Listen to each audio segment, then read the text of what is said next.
Estamos viendo, hermano, reflexiones en torno al señorío de Cristo. Al señorío de Cristo. Cristo es el Señor. ¿Y qué significa que es el Señor? No solamente es Salvador. Él nos salva porque es Señor. Si Él no fuera Señor, no nos puede salvar. Y al decir Señor es que tiene toda la autoridad. Él gobierna y debe gobernar nuestras vidas. Y el propósito mayor que vamos a ver ahora es que agradamos a Dios por medio de la obediencia. Ahí los jóvenes estaban cantando ese canto que dice, mi obediencia es la mejor o es la mayor adoración, ¿sería? Es mi mejor adoración. Y es verdad, absolutamente. La obediencia es la mejor adoración. Tú puedes tener allá en el bumper de tu carro la palomita, la crucecita, el pececito, que eso ocurrió una vez que un policía paró a un hombre que se robó la luz roja y él lo paró y hasta casi saca la pistola porque dice, cuando vio la palomita, la crucecita, ¿cuál era la otra? El pececito, digo, este carro es robado, porque un creyente no se roba la luz como se robó ese hombre. Es verdad que los stickers en nuestro carro no significa que somos de Cristo. La apariencia, lo nominal, no es lo que vale es mi obediencia. El señorío de Cristo es obedecer, y Él nos da el ejemplo de obediencia. Nosotros los latinos nos cuesta obedecer, y tenemos que aprender que al decir que somos de Cristo, ¿por qué me llamáis, dice Cristo, Señor, Señor, y no hacéis lo que yo mando, o lo que yo les digo? Entonces no sean hipócritas. Señor significa tú mandas, tú obedeces. Y el primero que fue ejemplo de obediencia, ¿quién fue? Nuestro propio Señor Jesucristo. Y vamos a verlo. Vamos a verlo en Juan 5:30. Miren lo que dice el Señor. No puedo yo hacer nada por mí mismo. Escuchen. Según oigo, así juzgo. Y mi juicio es justo. Porque no busco, ¿qué dice? Porque no busco mi voluntad, sino la voluntad del que me envió, la del Padre. Cristo fue obediente hasta la muerte y muerte de cruz. ¿Qué somos nosotros entonces? Él es el modelo de obediencia. Y Cristo todo lo que hizo en esta tierra, cuando estuvo en la tierra, fue obedecer al Padre en todo. Agradarlo a través de la obediencia. Mi obediencia es mi mejor adoración. Es mi mejor adoración. Y eso es algo que debemos aprenderlo y saber que el Señor, ¿te acuerdas cuando Cristo habló de la oración modelo? Que dice el Señor, hágase tu voluntad. Así como en el cielo, aquí también en la tierra. Hágase tu voluntad. ¿Sabe por qué el Edén era un paraíso? ¿Sabían? Se han puesto a preguntar por qué el Edén era un paraíso. Porque solamente existía la voluntad de Dios. Y Adán y Eva no conocían el bien y el mal. Solamente la voluntad de Dios. ¿Cuándo vino el pecado? Cuando el hombre decidió desmarcarse de la voluntad de Dios. La voluntad, mientras que nosotros obedezcamos a Dios en todo, estamos en el paraíso. Estamos en el huerto del Edén. ¿Decide qué? La lucha, a veces podemos decir, yo estoy luchando con mi carne, que la carne no me domine. Hermano, ora por mí, porque yo tengo mi flaqueza. Ve acá, esto no es una lucha de mi carne contra mí. El objetivo mayor es que yo debo hacer lo que Dios manda, punto. Lo que es lo que Dios ordena. Y nos va a ir, ¿qué? Bien. Cristo que dijo, yo no busco mi voluntad, sino la voluntad de mi Padre que está en los cielos. Y déjenme decirle aquí a los jóvenes que estaba viéndolo ministrar. Yo fui joven, aunque usted no lo crea. Aunque usted no lo crea, yo fui joven. Y cuando estuve recién que llegué a los 18 años a esta ciudad, que venía del interior, como buen hijo pródigo, como al estilo del hijo pródigo, no quería saber de ninguna familia y quería buscar mi propio ambiente juvenil. Y con un amigo fuimos a Catedral a un monasterio y hablamos con un cura que después resultó un gran amigo mío, holandés, Bernardo Van Quaten, y que si me escucha por la radio, le mando un abrazo. Y nosotros formamos, porque yo le dije a él, yo quisiera que nosotros te sirvamos limpiando todo este monasterio, pero no había monja, a cambio de que me des un dormitorio a nosotros. Y él lo pensó y dice, nos llama y dice, vénganse con 5 más. Fuimos 7, después fuimos 20 y pico, después fuimos 40, después había 45 varones y 45 mujeres. Después nos trasladamos a lo que hoy es el Ministerio de Relaciones Exteriores. Mira, si fue tan tremendo lo que hicimos, que rehabilitamos y remodelamos todo un edificio antiguo. Y ahí teníamos talleres, mesas de arquitectura, biblioteca, cafetería, hicimos cancha de basquetbol, de ping-pong. Increíble, todo lo que se hizo. Nosotros mismos nos llamábamos, poníamos las razones, un solo teléfono para tanta gente. ¿Saben cuántos estudiantes pasaron por ahí? 2,000. 2,000 estudiantes. ¿Qué era lo único malo? Nunca abrimos la Biblia. Nunca. Éramos el enfoque social, de ayudar a la gente socialmente, queriendo hacer las cosas de Dios sin Dios. ¿Qué es lo más importante de ser cristiano cuando llegué a Cristo? Hacer la voluntad de Dios. ¿Cuándo un hijo es buen hijo? Cuando obedece a Dios.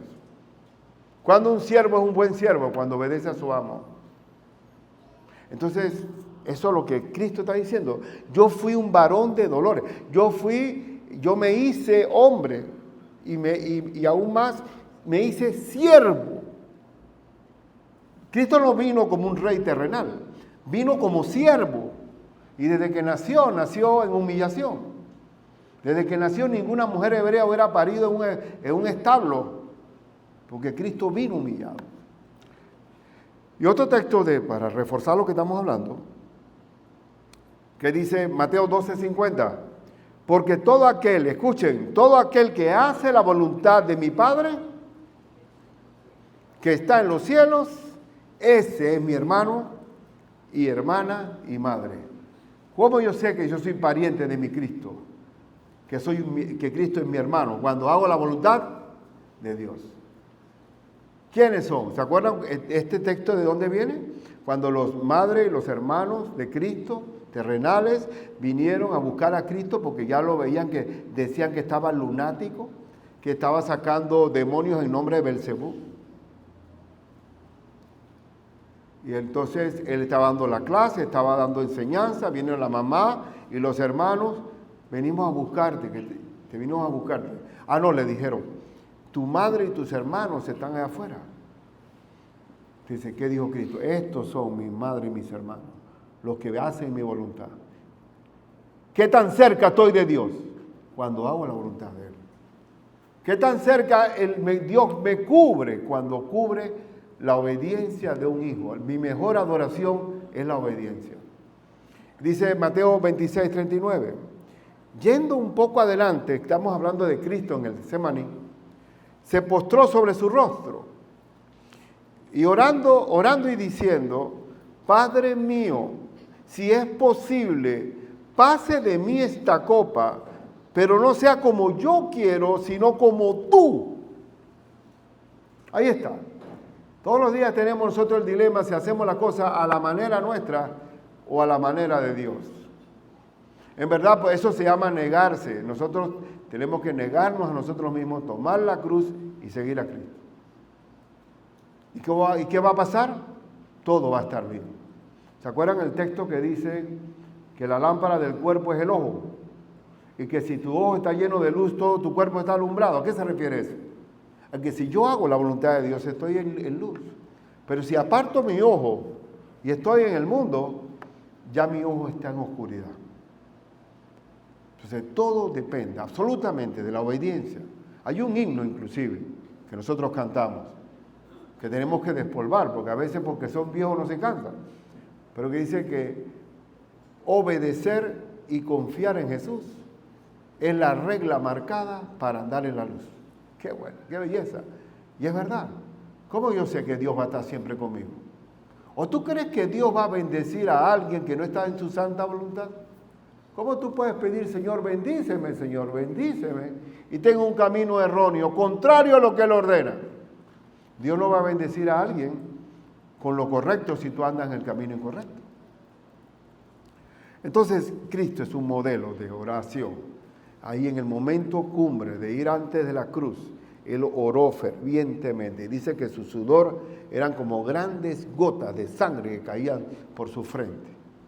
Cristo ahí, en ese momento, era la santa voluntad de Dios para el perdón de nuestros pecados. Porque el Cordero de Dios que quita el pecado iba a morir por nosotros. ¿Y cuál fue la última palabra que tuvo Cristo en la cruz? Consumado es. ¿Qué significa? La deuda ha sido pagada. Bendito Dios, Cristo vino como siervo y cuando se humilla y muere en la cruz, Dios lo exaltó hasta lo sumo y le dio un nombre que es sobre todo nombre, para que en el nombre de Jesús se doble toda rodilla de los que están en los cielos, en la tierra y debajo de la tierra, y toda lengua confiese que Jesús es el Señor. ¿Es el que? Señor, para gloria del Dios Padre. Entonces, eso es lo que vamos a hablar. Solamente 2 consejos esta noche en cuanto a asegurarme que quiero hacer lo que Dios ordena. Aprende a renovar tu entendimiento, escudriñando la Escritura y aplicándola a tu vida. Renueva tu entendimiento. Eso es lo que leímos en Romanos 12, que dice: así que, hermanos, os ruego, es un ruego, por las misericordias de Dios, que presentéis ¿qué? Vuestros cuerpos en sacrificio vivo, santo y agradable a Dios, que es vuestro culto racional. ¿Qué significa esto? Que mi cuerpo está a disposición de mi Señor para que Él se valga de mí como un instrumento de justicia. Y entonces, ¿qué dice más adelante? No os conforméis a este siglo.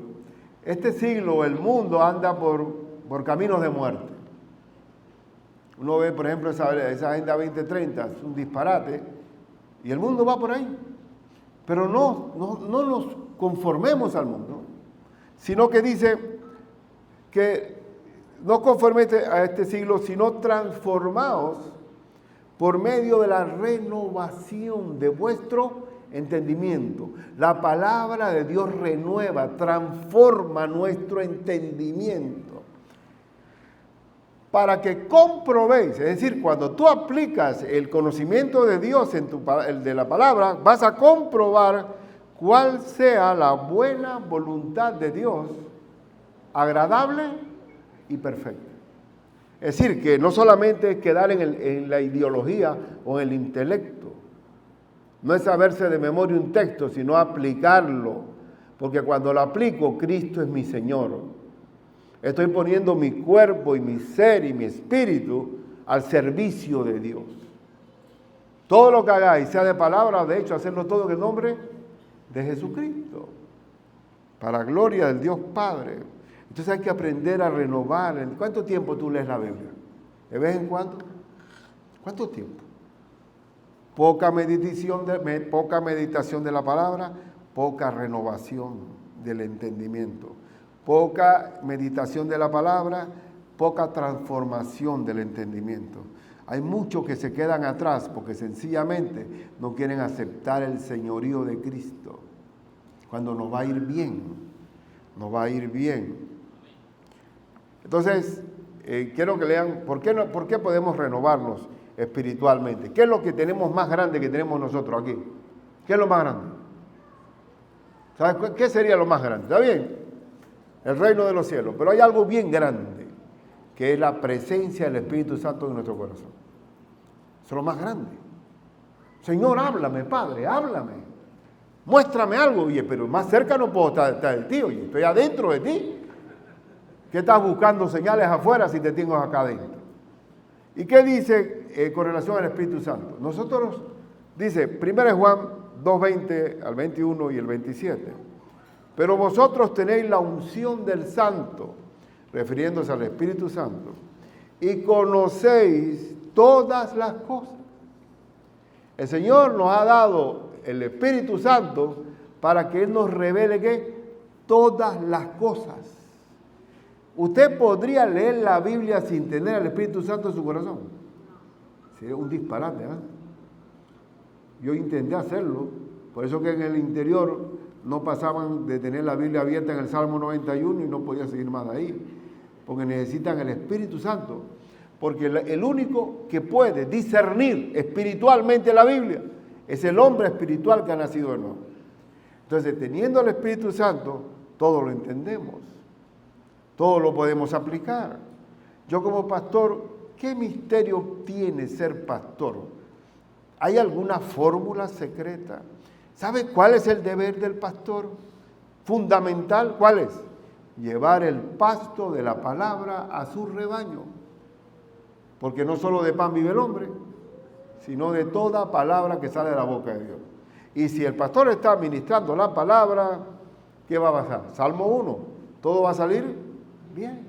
Yo tengo una amistad, ¿verdad? Que tenemos los varones, ya tengo una cantidad de varones que nos reunimos los miércoles a lo del soldado. Ya llevamos 21 estudios. Estamos más compactados, una comunión, una vivencia. Y hemos tenido ya camino, hemos tenido nuestro campamento, ahí nos hemos conocido bien. ¿Y por qué es tan fuerte nuestra amistad? Porque Cristo está de por medio.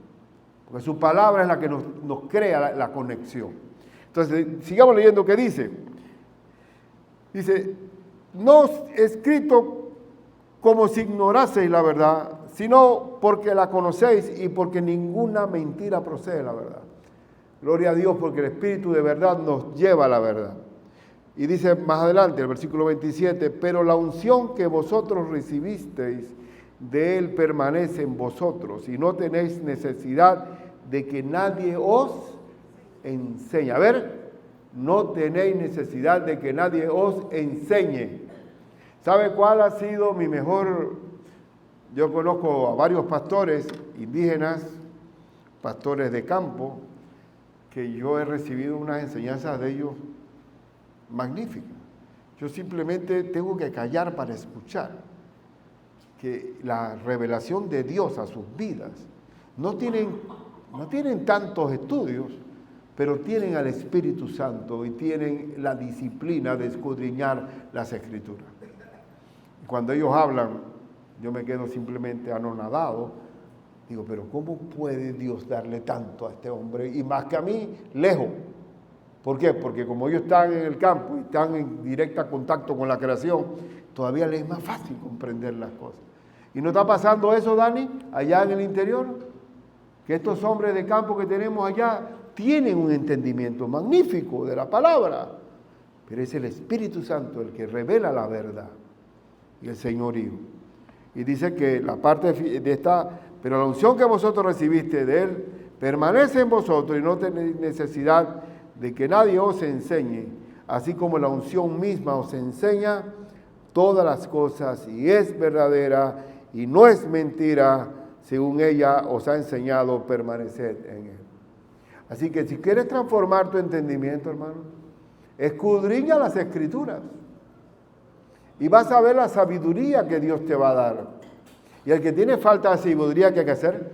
Pídala a Dios, el cual da abundantemente y sin reproche, y le será dada.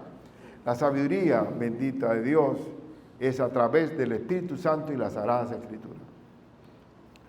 Y también quería que la parte de escudriñar las Escrituras,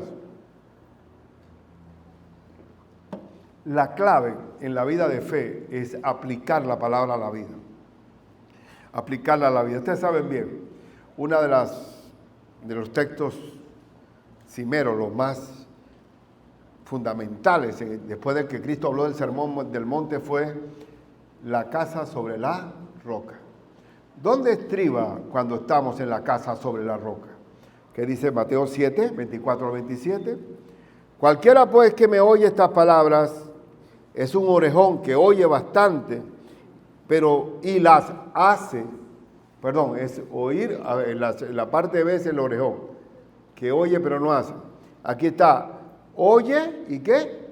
Y hace. La voluntad de Dios se hace. Le compararé a un hombre prudente que edificó su casa sobre la roca. Bendito Dios. ¿Cómo sé que nada va a salir mal en mi vida personal, en mi vida espiritual? Cuando yo pongo por obra lo que Dios me ordena. Ahí está todo. Ahí está todo. Dice, ¿y qué va a ocurrir? Descendió lluvia y vinieron ríos y soplaron vientos y golpearon contra aquella casa. ¿Va a haber situaciones difíciles en la vida? Sí. ¿Cuántas? Va a haber huracanes, pero no se va a caer la casa. ¿Por qué? Porque está fundada sobre la roca. Pero cualquiera que me oye estas palabras y no las hace, le compararé a un hombre insensato que edificó su casa sobre la arena. Y descendió lluvia y vinieron ríos y soplaron vientos y dieron con ímpetu contra aquella casa y cayó y fue grande su ruina. Miren que aquí está hablando de gente que oye la palabra pero no la pone por obra. Eso no sirve, hermano. Lo que sirve es hacer lo que Dios ordena. Si no haces lo que Dios ordena, tu casa está como un rancho en la playa. Esto se lo lleva cualquier viento. Entonces, la clave está en el hacer. Hay un texto que dice que Dios es el que pone en nosotros así el querer como el hacer por su buena voluntad. Mira qué belleza, ¿no?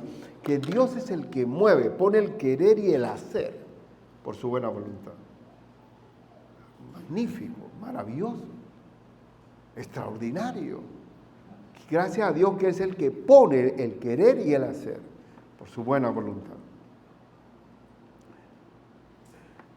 Entonces, como decía el canto de los jóvenes, mi obediencia es mi mejor adoración. Qué buen texto, qué buena frase, qué de gran significado. Mi obediencia es mi mejor adoración. Y aquí dice, hablando sobre eso, pero ¿qué os parece? Un hombre tenía 2 hijos. Y acercándose al primero le dijo, hijo, ve hoy a trabajar en mi viña. Y respondiendo él dijo, él dijo, no quiero, pero después arrepentido fue. Y acercándose el otro le dijo de la misma manera, y respondiendo él dijo, sí señor, voy, y no fue. ¿Cuál de los 2 hizo la voluntad de su padre? A ver. Dijeron ellos, el primero. Jesús le dijo, de cierto os digo, aquí viene, que los publicanos y las rameras, ¿quiénes eran los publicanos? Los recolectores de impuestos, corruptos, se enriquecieron a costa de la gente. Y las rameras, ni se diga. Pero sin embargo, los publicanos y las rameras se arrepintieron. ¿Y quiénes son los que llegan a las filas de la iglesia, hermano? Normalmente la gente más pecadora viene a los pies de Cristo. ¿Por qué? Porque ya saben que que el pecado no les trae dividendos. ¿Quiénes van por delante de nosotros? Por eso hay que predicar el evangelio. ¿Cómo tú puedes hacer que una persona malvada llegue a Cristo?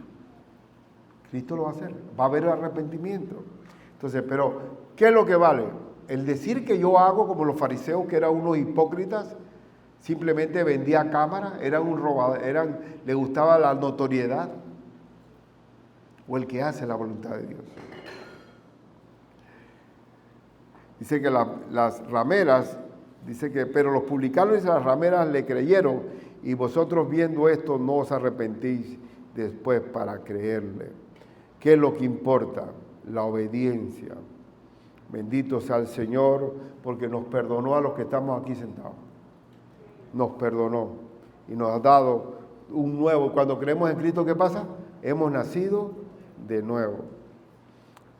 Y ahora, para finalizar, en una aplicación. ¿Qué pasa si yo no me sujeto a la voluntad de Dios? ¿No pasó nada? Si ya Cristo te recibió como hijo al reconocerlo, un buen papá va a permitir que su hijo esté viviendo como le da la gana. Va a venir la corrección. Va a venir lo que se llama la disciplina. ¿Qué tú prefieres? ¿Ser azotado o mejor un hijo obediente? Pero que Dios no va a estar pasivo. Miren lo que dice Lucas 12:47. Aquel siervo que conociendo la voluntad de su Señor, no se preparó ni hizo conforme a su voluntad, ¿qué va a pasar? Recibirá muchos azotes. ¿Y qué pasa con un hijo también? Un hijo que no obedece, ¿qué le espera? Mi mamá tenía un tino para cuando, una puntería como del rey David, ¿eh? Tú te escapabas, pero esa chancleta iba al zapato, trácate, aunque yo no era, mi hermano, mi segundo hermano, Carlos Iván, sí le gustaba huir de las zurras, ¿sabes? Pero lo agarraba, a tiro de largo así. Yo me quedaba quietecito y tao, pero yo... No me mire así, cariño. ¿Qué pasa a usted? Me va. Y tómese ese vaso de agua para que se le baje la rabia. Y póngase en esa esquina. El hijo que no obedece le va a sobar, ¿qué? Muchos azotes. Ahora, ¿Dios disciplina o no lo disciplina? Oye, ¿tú has sentido el rejazo? Yo lo he sentido varias veces, hermano. Y cuidado que estoy siendo azotado. Y cada vez que hay una disciplina en mi vida es porque Dios quiere corregir algo en mí, ¿sí o no? Siempre hay algo que corregir. Bendito Dios. Es que es más, ¿la disciplina es amor o no es amor? Por eso que vamos a terminar en la parte esta el mejor homepage. El homepage de la disciplina es Hebreos 12. Ahí está el porqué de la disciplina. Dios quiere que haga tu voluntad, pero si no la haces, ¿qué te espera? Correa, disciplina. Mi mamá usaba una ramita de tamarindo. ¿Cómo picaba eso? Delgadita.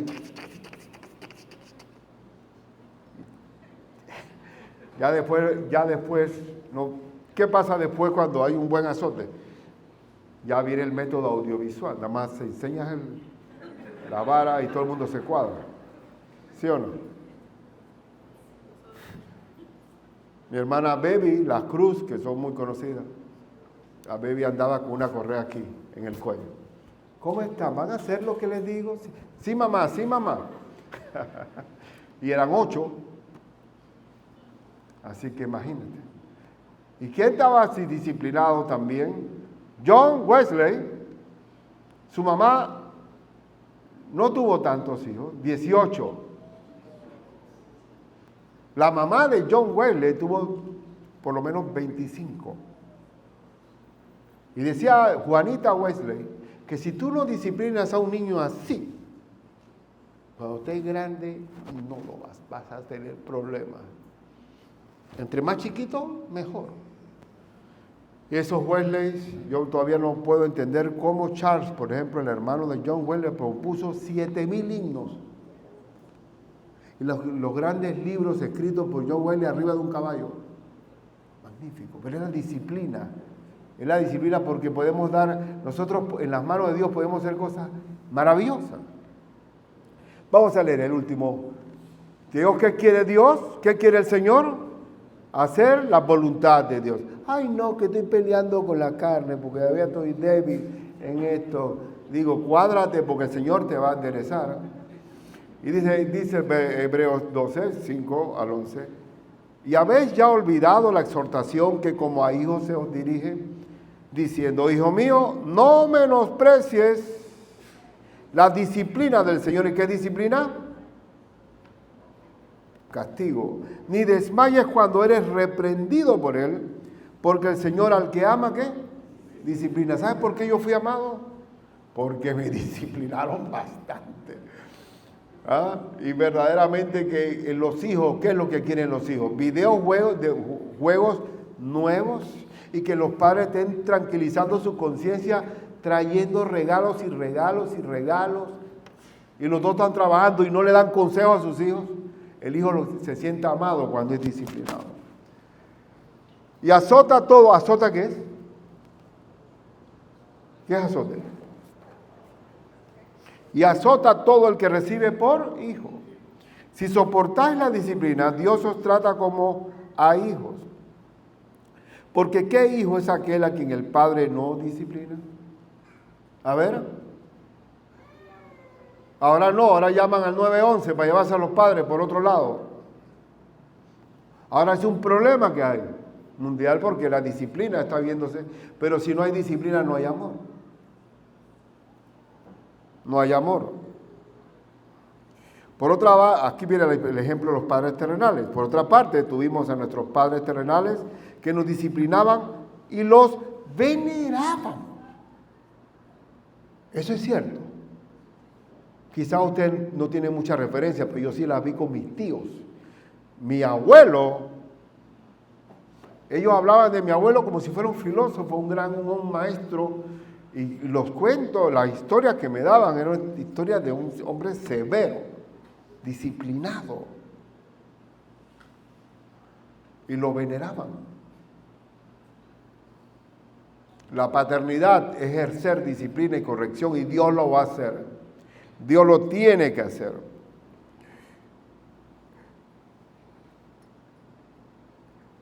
Pero si se os deja sin disciplina, de la cual todos han sido participantes, entonces ¿soy qué? Bastardos y no hijos. Es cierto que la ley, ¿quién es un bastardo? Bastardo, humanamente hablando, es el hombre, el hijo tenido fuera del matrimonio. El hijo por fuera. Ya no existe la palabra bastardo en nuestra ley porque estigmatiza, ¿no? Pero tu hijo será bastardo si tú no lo crías ni lo disciplinas. Y Dios no nos tiene como bastardos. Estoy terminando.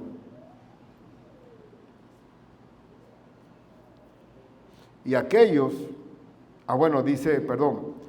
por otra parte tuvimos nuestros padres terrenales que nos disciplinaban y los venerábamos. ¿Por qué no obedeceremos mucho mejor al Padre de los Espíritus? ¿Por qué no obedeces a Dios y su voluntad? Y viviremos. Y aquellos ciertamente por pocos días nos disciplinaban como a ellos les parecía. Pero para lo que nos es provechoso, todo lo que nuestro Padre Celestial nos ordena es para provecho de nosotros. Porque para los que aman a Dios, todas las cosas ayudan a bien. ¿Y quiénes son los que aman a Dios? Los que guardan sus mandamientos.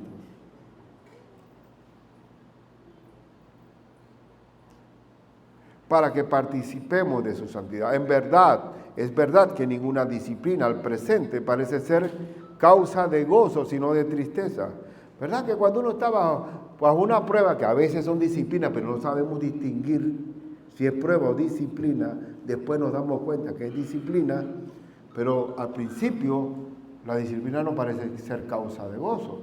¿No es cierto que cuando, por ejemplo, me daban mi zurra a mí y mi mamá me ponía en la pared, dice que te he dicho, es mejor 5 minutos en un rincón que 20 años de prisión? Eso es verdad. La mejor corrección viene de la casa, hermano, si no la cárcel se va a encargar. Y por eso, les digo, hermano, es posible que la disciplina, y le digo, Dios nos disciplina. Lo que quiero destacar hoy es que si tú no haces la voluntad de Dios, Dios va a hacer que la hagas. Porque te ama y te va a corregir. Y va a hacer que siga que es como yo digo, punto. Amén. Entonces esta es la meditación de hoy. ¿Y cómo está tu vida en tu relación con Cristo? ¿Estás acatando su voluntad? ¿O dices como muchos cristianos, que a veces me he encontrado con algunos de ellos que me dicen, ay pastor, yo me aparté, ¿verdad, pastor? Me aparté. Y usted no tiene idea de lo que me pasó. Digo, no me lo cuente. No me interesa conocer la revolcada de lobos que te dieron. no me interesa conocer todo lo que padeciste. Entra al gozo de tu Señor, entra al redil del Señor. Hermano, cuádrese con Cristo para que nos vaya bien. Cuadre con Cristo para que vivamos un paraíso terrenal, un anticipo del paraíso, haciendo lo que nuestro Padre Celestial nos ordena. Amén. Entonces vamos a orar. Mi obediencia es mi mejor adoración.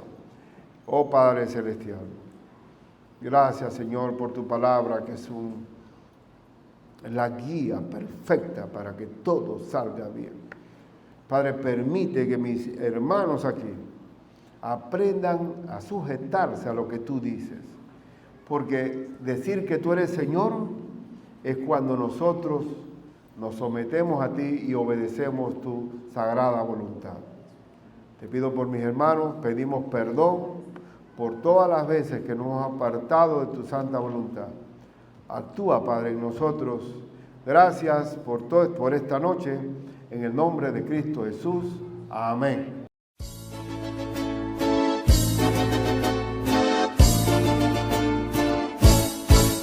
Adelante.